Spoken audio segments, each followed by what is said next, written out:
Not Bigfoot, not an alien, that's something better, a tiger.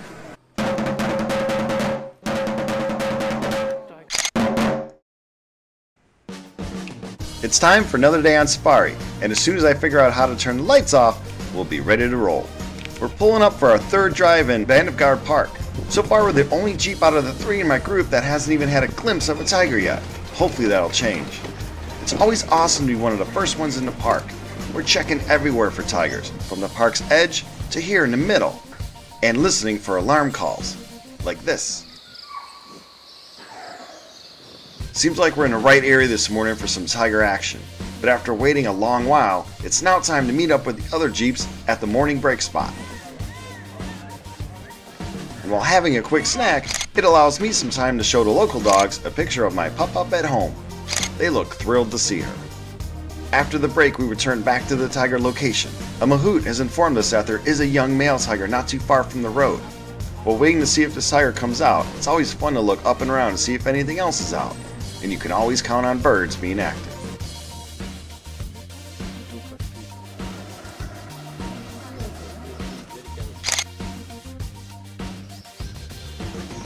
Waiting for a tiger to cross the road can take hours. But as soon as you think all's quiet, things are getting crazy. Our driver, along with the other Jeeps, are all trying to get into a spot that they feel will be the best to view the tiger if and when it comes out of the tall grass.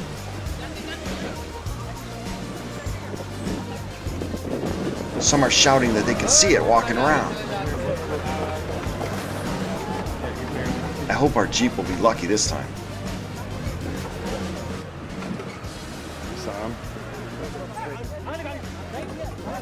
And there it is. That was quick. Not sure if we'll see another, so let's play that back. And again, with some dramatic music.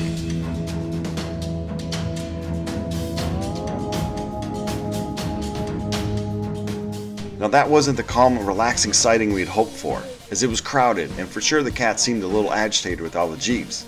As we check out some deer, one thing that comforts me is knowing that the tigers in these limited tourism zones are growing in numbers, and the more eyes on them, the more protected they are. A few years ago, India actually stopped tiger tourism, but then shortly after lifted the ban. You can make valid points for each side of the argument, but the parks and the communities around them rely heavily on the popularity of the tiger.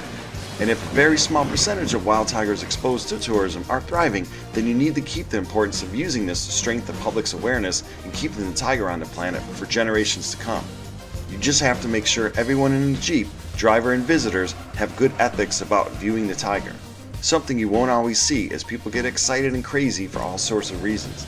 Speaking about viewings, let's check out some more bird life in the park. Here we have the important cleanup crew, the vultures. And helping keeping the park beautiful is this Indian roller. In a higher elevated section of the park, there lies a statue of Lord Vishnu, the preserver. A nice spot for a group shot, and a beautiful spot to rest in the jungle.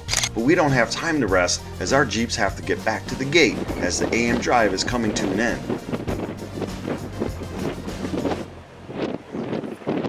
I should say the AM drive in the park, as we're still driving now as we're going off to a local school.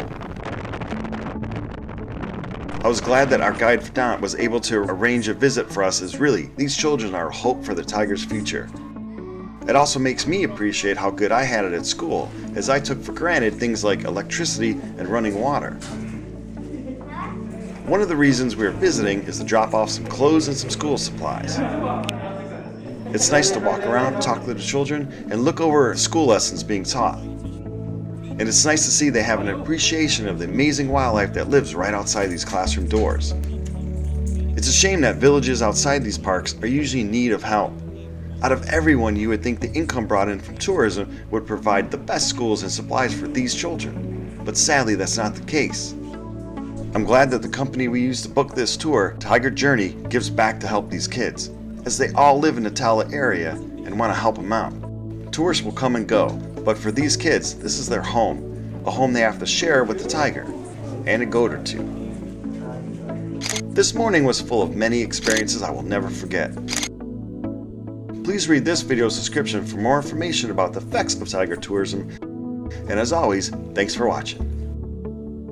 Namaste.